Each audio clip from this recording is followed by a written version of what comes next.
KC canal నుంచి body ఎక్కడ తీసుకెళ్ళారు సార్? కేసీ కెనాల్ నుంచి కెనాల్ గట్టుపై నుంచి పూడ్చారా సార్ అక్కడ? అక్కడి నుంచి బుషెస్లో పెట్టి తర్వాత పత్తిగడ్డి వనమలాపూడు దగ్గర తీసుకువెళ్ళి అక్కడ నుంచి పుట్టిలో తీసుకొని కృష్ణా లెవెల్లో రాయ కట్టేసి పాడారు.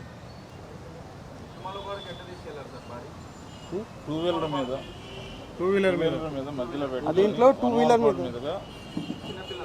చిన్నపిల్లలు కాదు మేజర్ అక్యూజ్ ఫాదర్ అండ్ ఇంట్లో A4 A5 డెడ్ బాడీకి అక్కడ మోటార్ సైకిల్లో తీసుకువెళ్ళారు. అదే కూడా అది ఇంట్లో సీజ్ చేయడం జరిగింది. సార్ ఏమన్నా తీసుకుపోయిన ఏమన్నా ఆనవాళ్ళు ఏమైనా దొరికాయా సార్? అది అన్ని ఇన్వెస్టిగేషన్లో ఉన్నాయి. మనం ఇప్పుడు చెప్తే మన కేసులో కొన్ని ప్రాబ్లం వస్తుంది. సో మనం ఇప్పుడు ఓన్లీ ఇన్వెస్టిగేషన్ ఉంటే అప్పుడు we will not reveal the details.